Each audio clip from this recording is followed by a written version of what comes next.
The Triangle on the Hook, Part 5, Psychology. Psychology is the fisherman pretending the ocean can be reduced to a clipboard. It calls itself the study of mind and behavior, but behavior is only the splash after belief has already moved beneath the surface. It measures bites, it times reactions, it categorizes patterns, but it rarely asks the question that undoes the entire system. Who authorized hunger in the first place? Because hunger is not biological first. Hunger is metaphysical first. Before the fish ever swims toward shine, before impulse ever sparks, before dopamine ever dances, there is a quieter assumption humming underneath everything. Something is missing. That is the first hook. Not metal, not bait. The idea of lack. The moment lack is believed, the ocean fractures into opportunity and threat. The world becomes inventory, and psychology becomes the science of managing appetite instead of questioning it. So let's keep the pattern clean. Fisherman, bait, hook, fish. But now we go deeper than yesterday. Hunger is not merely desire. Hunger is identity in motion. Hunger is the self attempting to complete itself through acquisition. And here is the plunge under the plunge. Hunger only exists if the self believes it was once whole and is no longer. That belief is older than any behavior, older than trauma, older than conditioning, older than childhood. The hunger is a metaphysical echo of a story that says, "I used to be something more." And if that story is false, then every bite is an attempt to solve a problem that never happened. That is the fisherman's advantage. He does not create lack. He exploits the belief in it. He does not install hunger. He decorates it. He does not invent identity crisis. He markets solutions to it. Now, psychology, in its many schools, tries to map behavior. Behaviorism studies the bite. Cognitive theory studies the thought before the bite. Depth psychology studies the current beneath the bite. Humanistic psychology studies the longing inside the bite. All useful lenses, but lenses still assume there is something wrong with the fish that must be managed. This framework flips it. The fish is not broken. The fish is hypnotized. And hypnosis begins with agreement. Agreement with what? Agreement that hunger defines reality. Agreement that urgency equals truth. Agreement that relief equals peace.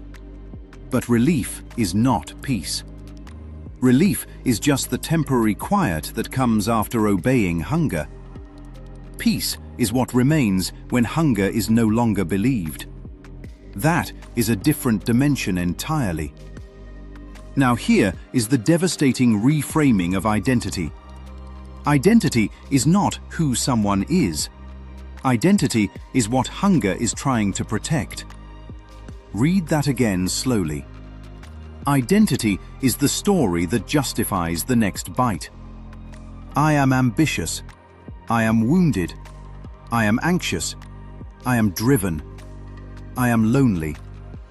Each of those can be compassionate descriptions, but they can also be hooks dressed as self-knowledge. Because the moment identity is fused to hunger, the fish must keep biting to remain consistent with itself. The self-image becomes a contract, and the contract reads, "Continue seeking or cease to exist." That is not personality. That is captivity. Now we go under hunger one more level. What is hunger actually afraid of? Stillness. Because stillness exposes something terrifying to the constructed self. If nothing is missing, then the seeker has no job. If nothing is missing, then the striver has no role. If nothing is missing, then the identity built around lack dissolves. And that dissolution feels like death to the narrative self. So hunger keeps the story alive.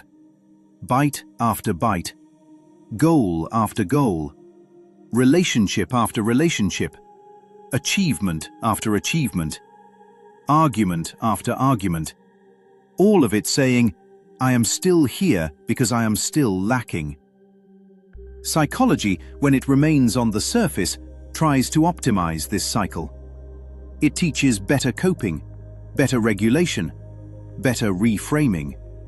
And those can reduce suffering within the dream of hunger. But the deeper function of psychological awareness is exposure. Exposure of the sequence. Bait appears. Meaning is assigned. Hunger activates. Urgency rises. Identity tightens. Action fires. Hook sets. And then comes the most subtle line of all. This happened to me.